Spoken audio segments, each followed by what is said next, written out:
Bani Quraidah berkata, "Waihaka ya Huyai, innaka mru'un mas'um." Celaka engkau wahai Huyai, kau ini lelaki pembawa sial. Wa inni qad ahadtu Muhammadan falastu binaqidin ma baini wa bainahu. Saya sudah buat perjanjian dengan Muhammad. Saya tidak akan batalkan perjanjian saya dengan Muhammad. Walam ara minhu illa wafa'an wa sidqan. Saya tidak melihat dari Muhammad kecuali dia menunaikan janji dan dia selalu jujur. Huyai merayu lagi. Waihaka ya Ka'ab, celaka engkau wahai Ka'ab, buka pintumu. Saya ngomong dulu. Kata dia, "Ma'ana bifa'il." Saya tidak akan bukakan pintu. Huyai berkata lagi, "Wallahi ma aglaqtal hisna duni illa takhawufaka min an akula min jashishatika." Saya tahu wahai Ka'ab, demi Allah, kau tidak mau buka pintu gerbangmu kecuali karena kau takut aku ikut makan sama kamu. Pelit kamu, intinya gitu. Dia tersinggung, dibilang pelit ya. Ini Huyai pintar ya. Disuruh bilang-bilang enggak mau buka, kamu pelit memang. Akhirnya dia tersinggung. Dia buka pintu, fafatahal bab. Udah buka pintu sudah. Huyai pintar ngomong. Yang orang Quraisy saja berhasil diprovokasi, orang-orang yang lain berhasil diprovokasi, apalagi sama Yahudi. Kemudian Huyai berkata, "Wahai haka ya Ka'ab," sudah masuk. "Wahai celaka engkau wahai Ka'ab, ji'tuka bi izzid dahri wa bi bahrin tamin, ji'tuka bi Quraisyin ala qadatiha wa sadatiha." Wahai Ka'ab, sungguhnya aku telah datang kepadamu dengan membawa kejayaan masa, dan aku telah datang kepadamu dengan membawa ombak yang sedang berkobar, yang sedang besar, ombak besar. Dan aku telah datang kepadamu dengan bawa Quraisy beserta dengan para pemimpinnya dan para pembesar-pembesarnya. Wa bi Ghatafan ala qadati wa sadati, juga saya telah membawa kabilah Ghatafan dengan para pemimpinnya dan para pembesar-pembesarnya. Wa qad ahaduni ala an la yabrahu hatta nasta'sila Muhammadan wa man ma'ahu, dan mereka sudah berjanji kepadaku, mereka tidak akan meninggalkan kota Madinah sampai mereka membumi hanguskan Muhammad dan para pengikutnya. Ka'ab membalas dari Quraidah. Dia mengatakan, "Jitani wallahi bidhulli dahri wa bi jahamin qad haraqa ma'uhu fa huwa yar'udu wa yabruku laysa fi syai'." Dibantah oleh Ka'ab. "Demi Allah wahai Huyai, kau tidak datang kepadaku dengan kejayaan masa, tapi kau datang dengan kehinaan masa. Kau tidak datang kepadaku dengan ombak yang sedang bergejolak, tetapi kau datang kepadaku dengan awan yang hanya bunyi-bunyi saja tapi tidak ada hujannya." Ada gemuruhnya, enggak ada hujannya. "Celaka engkau wahai Huyai, biarkan aku dan apa yang aku sedang jalani sekarang, jangan ganggu aku. Sungguhnya aku tidak melihat dari Muhammad kecuali kejujuran dan penunaian janji. Demi Allah, dia tidak pernah memaksa kami untuk masuk dalam agamanya. Dan Muhammad tidak pernah merampas harta kami. Oleh karena kami tidak melihat ada suatu perkara yang buat kami harus membenci Muhammad dan perbuatannya. Tidak ada yang kami salahkan. Dan engkau menyuruh kami menuju kebinasaan. Maka aku ingatkan engkau kepada Allah. Aku ingatkan Allah kepada engkau, illa ma akfaitana min nafsik." Ya. Akfaitana min nafsik. Saya ingatkan engkau kepada Allah, tinggalkan kami. Kemudian ada seorang yang namanya Amr bin Sa'di Al-Quradhi. Dia ingatkan lagi kepada Ka'ab tentang bagaimana Nabi tulus dalam menunaikan janji. Bagaimana perjanjian telah mereka tulis. Dia berkata, "Wahai kaum Yahudi sekalian, kalian telah mengadakan perjanjian dengan Muhammad dan kalian tahu hal tersebut, maka jangan berkhianat kepada Muhammad. Kalau kalian tidak menolong Muhammad untuk melawan musuhnya, biarkan dia melawan musuhnya, jangan kalian bela musuhnya." Kemudian Huyai terus merayu Ka'ab. Akhirnya Ka'ab pun terpengaruh dan dia akhirnya membatalkan perjanjian damai antara dia dengan Nabi Muhammad SAW. Kemudian dia merobek lembaran isi perjanjian, ya. Kemudian akhirnya Banu Quraidah masuk dalam barisan kaum musyrikin. Ya. Karena Huyai sudah meyakinkan, jangan khawatir wahai Ka'ab, kita akan menang. Orang-orang Quraisy tidak akan meninggalkan kota Madinah kecuali sampai mereka menghabisi Muhammad dan para pengikutnya. Tatkala dia yakin akan hal tersebut, apalagi musuh sudah datang 10.000, akhirnya Ka'ab Al-Quradhi membatalkan perjanjian. Jadi selama ini ternyata ketahuan dia menjaga perjanjian bukan apa-apa, karena takut saja. Bukan karena kejujuran dan yang lainnya. Tatkala dia merasa aman dari Muhammad, dia nekat untuk membatalkan perjanjian. Nabi mendengar berita ini bahwasanya Ka'ab Al-Quradhi telah membatalkan perjanjian. Ini sangat berbahaya. Ya. Makanya Allah Subhanahu Wa Taala mengatakan, "Ya ayyuhalladzina amanu dzkuru ni'matallahi 'alaikum idz ja'akum junud fa arsalna 'alaihim rihan wa junudun lam tarawnaha." Ya. Kata Allah Subhanahu Wa Taala, "Idz ja'akum min fawqikum wa min asfala minkum." Kata Allah, tatkala musuh-musuh datang dari atas kalian dan dari bawah kalian. Musuh dari atas maksudnya kaum musyrikin yang berjumlah 10.000, musuh dari dalam artinya kaum Yahudi. Jadi kondisi perang Khandaq ini sangat berbahaya. Karena musuh dari luar sangat besar dan ternyata ada gejolak pengkhianatan di dalam kota Madinah. Nanti akan kita jelaskan di akhir perang ini orang Yahudi semuanya dibunuh. Karena sebagian orang-orang kafir mengatakan, lihat Muhammad SAW kejam. Kenapa mereka membunuh Bani Quraidah? Jawaban kita, sebelumnya Nabi tidak pernah bunuh. Bani Qainuqa yang berkhianat Nabi suruh pergi. Bani Nadir yang berkhianat Nabi suruh pergi. Tapi pengkhianatan Bani Quraidah di saat-saat yang sangat genting dan berbahaya. Kenapa? Seandainya kaum musyrikin berhasil masuk, habislah Nabi Muhammad dan seluruh 3.000 pasukannya. Ya. Makanya Nabi tidak maafkan mereka dan Nabi membunuh mereka sekitar 400 atau 700 orang, dibunuh semuanya oleh Rasulullah SAW karena pengkhianatan mereka pada posisi yang sangat genting. Allah mengatakan, "Idz ja'akum min fawqikum wa min asfala minkum wa idz zaghatil absar wa balagatil qulubul hanajira wa tadhunnuna billahi dhununa." Tatkala musuh datang dari atas, dari bawah, tatkala ketakutan, jantung kalian sudah sampai ke kerongkongan, ketakutan yang sangat amat. Pandangan sudah tidak stabil. Wa tadhunnuna billahi dhununa, sampai kalian berprasangka kepada Allah dengan prasangkaan yang tidak benar. Jadi kondisi sangat genting. Tatkala Nabi mendengar bahwasanya Bani Quraidah telah berkhianat, maka Nabi ingin mengecek. Nabi tidak tahu ilmu gaib. Tidak ada wahyu yang menyatakan bahwasanya Bani Quraidah membatalkan janji. Maka Nabi suruh sahabat untuk mengecek. Kata Nabi, siapa yang bisa mengecek? Kata Zubair bin Awam, saya ya Rasulullah. Rasulullah SAW ulangi lagi, siapa yang bisa mengecek?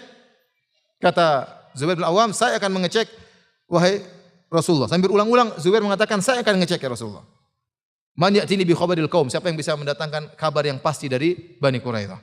Akhirnya kata Zubair, saya Rasulullah. Kemudian Nabi memuji Zubair, kata Nabi, inna likulli nabiyyin hawari wa inna hawariya Zubair. Sungguhnya setiap nabi punya penolong yang spesial dan sungguhnya penolong spesialku adalah Zubair bin Awam radhiyallahu taala anhuma. Kemudian juga Rasulullah SAW mengutus supaya semakin mengecek dengan kepastian. Rasulullah SAW mengutus lagi Sa'dain. Sa'ad bin Ubadah, pemimpin kabilah Khazraj, dan Sa'ad bin Mu'adz, pemimpin kabilah Al-Aus. Kaum Ansar terdiri atas dua kabilah, kabilah Al-Aus dan kabilah Al-Khazraj. Dan kedua pemimpinnya anak-anak muda, umurnya 38 sampai 40, 38, 36 sampai 40. Pemimpin suku Aus namanya Sa'ad bin Mu'adz, pemimpin suku Khazraj namanya Sa'ad bin Ubadah. Nabi, dua orang sahabat. Nabi menyuruh mereka untuk mengecek. Kata Nabi SAW kepada mereka berdua, intaliku hatta tanzuru ahakun ma balagana an haula'il qaum amla. Kalian pergilah ke orang-orang Yahudi, cek apakah benar berita yang sampai kepada kita bahwasanya mereka telah membatalkan perjanjian. Fa in kana haqqan falhinu li lahnan arifu. Kalau mereka benar-benar membatalkan perjanjian, beri isyarat saja, jangan ngomong. Jangan bongkar-bongkaran. Kenapa? Wala tafuttu fi a'dha'in nasi. Jangan kalian melemahkan pasukan. Seandainya Sa'ad bin Ubadah sama Sa'ad bin Mu'adz datang, ya Rasulullah, orang Yahudi sudah membatalkan perjanjian, maka para sahabat akan semakin gemetar. Semakin apa? Takut. Maka Nabi bilang, kalau mereka benar-benar membatalkan perjanjian, kasih isyarat saja yang saya ngerti. Wa in kanu 'alal wafa'i fima bainana wa bainahum fajharu bihi linnas. Kalau ternyata mereka masih memegang perjanjian damai, maka sampaikanlah terang-terangan. Ini siasat Nabi. Ya. Yang kita bilang yang penting kita beriman, enggak. Dalam peperangan harus siasat. Dalam berdakwah juga harus siasat. Ya. Semuanya harus dipikirkan. Jangan asal yang penting bertawakal kepada Allah, tidak pakai siasat yang ngaco juga. Ya, enggak. Harus diatur, harus pakai perencanaan. Bagaimana kemungkinan? Semuanya diperkirakan oleh Nabi SAW. Apa salahnya Sa'ad bin Ubadah sama Sa'ad bin Mu'adz mengatakan, ya Rasulullah mereka sudah membatalkan perjanjian. Kata Nabi, jangan sampaikan. Kasih isyarat saja, karena hal ini bisa melemahkan apa? Pasukan kita. Akhirnya Sa'ad bin Ubadah dan Sa'ad bin Mu'adz berangkat pergi ke Bani Quraidah. Kemudian mereka ngecek, ternyata Bani Quraidah sudah membatalkan perjanjian. Kemudian mereka datang kepada Nabi, mereka mengucapkan, Assalamualaikum ya Rasulullah. Ada apa gerangan? Kata Sa'ad bin Ubadah dan Sa'ad bin Mu'adz, adlun wal qarah. Isyarat. Artinya apa? Ada suku Adl dan suku Al-Qarah pernah berkhianat kepada kaum muslimin. Maka Nabi paham, oh maksudnya ternyata benar. Kaum Bani Quraidah telah mengkhianati perjanjian damai. Dan mereka telah membatalkan perjanjian damai. Tapi para hadirin Allah Subhanahu wa taala, ya. Kita ulangi lagi, kondisi sangat tegang tatkala itu. Musuh dari atas, musuh dari bawah, kata Allah Subhanahu wa taala, idz ja'ukum min fawqikum. Tatkala musuh datang kepada kalian dari atas kalian, wa min asfala minkum. Dan dari bawah kalian itu dari kaum Bani Quraidah. Wa idzaqatil absar, sampai pandangan tidak bisa stabil. Wa balagatil qulubul hanajir, dan jantung sudah naik sampai ke kerongkongan saking takutnya. Wa tadhunnuna billahi dhununa, dan kalian sudah berprasangka kepada Allah dengan berbagai macam persangkaan. Hunalika butuliyal mu'minuna wa zulzilu zilzalan syadida. Maka tatkala itu benar-benar kaum mukminin sedang diuji dan mereka digoncangkan oleh Allah dengan goncangan yang sangat dahsyat. Benar-benar diuji oleh Allah Subhanahu wa taala. Taib. Di saat-saat seperti itu muncul orang munafik. Orang munafik itu munculnya kalau ya dalam kondisi genting seperti ini. Sebelumnya dalam perang Uhud, Abdullah bin Ubay bin Salul nampak kemunafikannya tatkala menjelang perang. Para sahabat sudah keluar 1.000 orang akan berhadapan dengan 3.000 pasukan kaum musyrikin. Menjelang perang 300 berkhianat mundur. Seandainya mereka mundur sejak awal perkaranya lebih ringan. Ternyata mereka mundur di saat-saat genting, sudah mau berhadapan mundur. Ini kebiasaan orang munafik, mengambil kesempatan dalam kesempitan. Demikian juga dalam perang Khandaq, tatkala Bani Quraidah membatalkan perjanjian, maka muncullah kemunafikan. Ya, mereka berkata, "Kana Muhammadun ya'iduna an na'kula kunuz Kisra wa Kaisar." Muhammad janji sama kita, katanya kita akan mengambil dari hartanya Kaisar, Persia dan Romawi. Wa ahadunal yaum la ya'man ala nafsihi an yadhhaba ila qada'i hajati. Sekarang kita saja mau buang air ketakutan. Bagaimana kita bisa menaklukkan Persia dan Romawi? Allah sebutkan perkataan mereka banyak dalam Al-Qur'an kalau antum lihat dalam surat Al-Ahzab, ya. Jadi kalau antum ingin mengetahui atau ayat-ayat yang turun tentang surat kisah perang Al-Ahzab, dalam surat Al-Ahzab.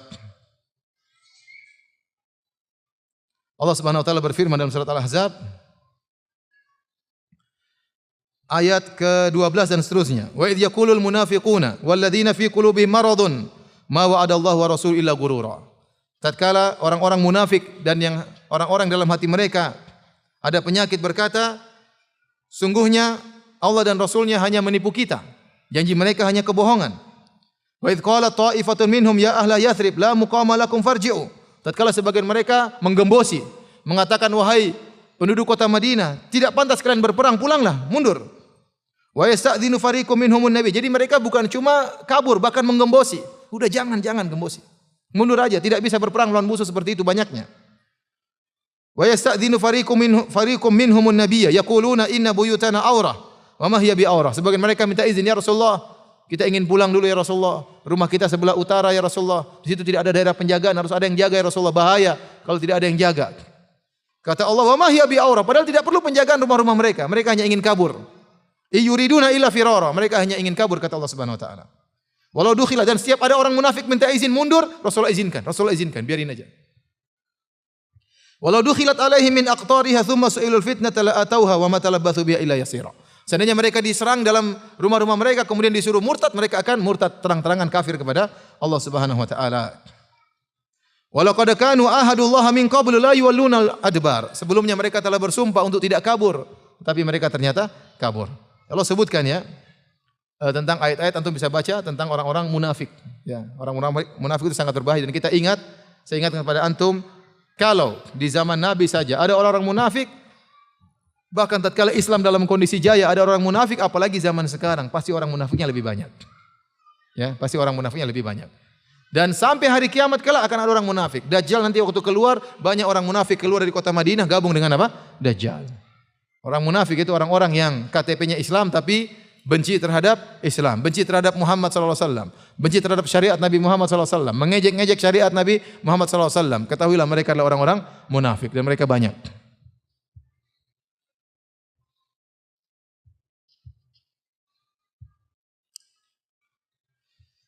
Taib. Tatkala pengepungan semakin ketat, Nabi berpikir lagi, ambil kemungkinan yang lain. Nabi saya katakan realistis.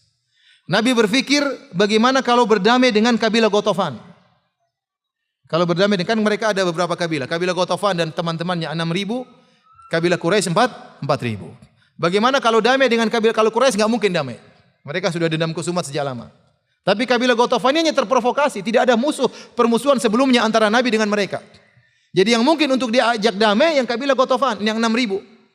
Nabi berpikir kita ajak damai yang 6.000, mereka biar kurang baru kita perang lawan yang 4.000. Masih mungkin menang. Tapi kalau sekarang perang, kalah kemungkinan besar. Nabi berpikir realistis. Maka Nabi kemudian berpikir untuk mengajak damai kabilah Ghatafan dengan merayu mereka bahwasanya penduduk kota Madinah, para sahabat akan memberikan 1/3 hasil tahunan kota Madinah dikirim ke kabilah Ghatafan. Namun Rasulullah SAW sebelum melaksanakan idenya, Rasulullah SAW panggil 2 pemimpin kabilah Ansar. Siapa? Sa'ad bin Ubadah sama Sa'ad bin Mu'adz. Kemudian Nabi bermusyawarah dengan mereka berdua. Bagaimana? Saya punya ide demikian. Saya ingin merayu berdamai dengan kabilah Ghatafan. Kita kan enggak punya permusuhan sama mereka sebelumnya. Kita bayar aja 1/3 hasil kota Madinah, suruh mereka pulang, tinggal kita perang sama orang-orang Quraisy. Maka kedua sahabat ini bertanya, "Ya Rasulullah, amrun tuhibbuhu fanasna'uhu am syai'an amarakallahu bihi la budda minal amal bih?" Ini perkara hanya ide saja, kau suka melakukannya, atau ini wahyu dari Allah harus kita kerjakan? Apakah am syai'an tasna'uhu lana? Apakah kau punya ide untuk kita? Karena kau membela kita, kau pikirkan kami sehingga kau punya ide seperti ini. Ini wahyu atau bukan intinya? Ya. Apakah idemu sendiri atau ide yang kau suka lakukan ataukah wahyu atau memang kau pikirkan kami untuk melakukan ini? Maka Nabi SAW berkata, "Bal syai'un asna'uhu lakum." Ini ide saya karena saya mikir kalian. Wallahi, karena Nabi kan sebelum datang kota Madinah, penduduk kota Madinah nyaman-nyaman saja. Nabi ada perasaan bersalah setelah mereka pindah kota Madinah, kaum muhajirin bikin masalah di kota Madinah, diserang terus, paham? Jadi Nabi ya dia punya perasaan, ini bagaimana harus menghargai pemimpin kaum Ansar ini. Karena sejak Nabi pindah dengan kaum muhajirin, masalah terus di kota Madinah. Maka Nabi berkata, kalau Nabi dan kaum muhajirin sudah siap mati, tapi Nabi pikirkan mereka kaum Ansar. Bal syai'un asna'uhu lakum. Ini ide saya untuk mikirkan kalian. Wallahi ma asna'u dzalika illa li'annani ra'aitul araba ramatkum an qausin wahidatin wa kalabukum min kulli janib. Fa aradtu an aksira ankum min syaukatihim ila amrin ma. Kata Nabi, demi Allah saya tidak mengutarakan ide ini kecuali saya lihat orang-orang Arab seluruhnya sudah ngumpul. Quraisy, Ghatafan semua kumpul. Mereka bersatu padu untuk membunuh kalian. Maka saya ingin melakukan satu perkara yang bisa memecah mereka meskipun sebagian pecahan. Ya. Ini ide Nabi SAW. Apa kata Sa'ad bin Mu'adz? Ya Rasulullah, dia komentar langsung. Ya Rasulullah, qad kunna nahnu haula'il qaum ala syirki billahi wa ibadatil awthan. La na'budullah wa la na'rifuhum wa hum la yatma'una an ya'kulu minha thamaratan illa qiran aw bai'an. Kata Sa'ad bin Mu'adz, ya Rasulullah, kami dan mereka kabilah Ghatafan, kami dulu sama-sama musyrik. Kami dahulu sama-sama menyembah berhala.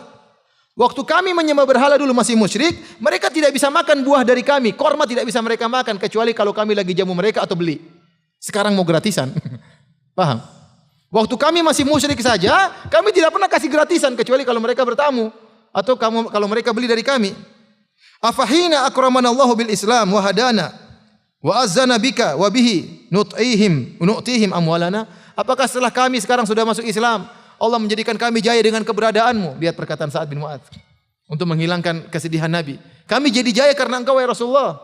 Sekarang kami ingin berikan makanan kami kepada mereka. Wallahi ma lana bihadza min haja. Kami tidak butuh damai dengan mereka, kata Sa'ad bin Mu'adz. Wallahi la nu'tihim ila sayf. Kami tidak kasih makan mereka kecuali pedang. Korma enggak, pedang iya. Sa'ad bin Mu'adz semangat, masih muda, anak-anak muda semangat. Umur beliau sekitar 36, 38, 37, 38 sekitar. Faqala Rasulullah sallam anta wadak. Ya kalau gitu ya sudahlah, itu urusan ente. Gampang ini. Sudah mau diapain? Ini semangat tak mau berdamai. Jadi maksud saya Nabi sampai berpikir demikian. Dan benar firman Allah wa tadzunnuna billahi dzunun. Sampai timbul persangkaan-persangkaan yang kondisi sangat menegangkan. Ya. Maka Nabi membuat ide-ide yang memungkinkan, di antaranya berdamai dengan sebagian musuh, tinggal perang lawan sisanya. Akhirnya kaum musyrikin pun datang, kemudian mulai mereka kaget dengan melihat khandak yang begitu banyak. Ya.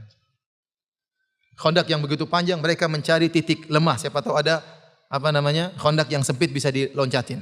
Mereka memutari khandak, dicari-cari. Dan benar, bagaimanapun pekerjaan manusia pasti ada kelemahannya. Ada titik yang mungkin belum selesai atau lubangnya enggak begitu dalam atau sempit. Akhirnya mereka dapat titik tersebut, akhirnya mereka pun masuk beberapa orang. Akhirnya berhasil masuk dalam melewati khandak, masuk di areal perkemannya, kemahnya atau kemnya kaum muslimin. Di antara orang-orang yang berhasil masuk Ya. Di antaranya Amr bin Wud, wa Ikrimah bin Abi Jahal, Hubairah bin Abi Wahab, Naufal bin Abdullah, Dirar bin Al-Khattab. Kemudian mereka berhasil masuk dalam areal kaum muslimin. Maka di antara mereka adalah Amr bin Wud. Dia pun berdiri di areal kaum muslimin. Waktu itu umurnya sudah 90 tahun. Umurnya berapa? 90 tahun. Dan dia adalah orang yang pasukan berkudanya orang Arab yang paling berani. Yang paling berani. Dia ikut perang dalam perang Badar. Tetapi dia terluka waktu itu. Sehingga dia libur, tidak ikut perang Uhud.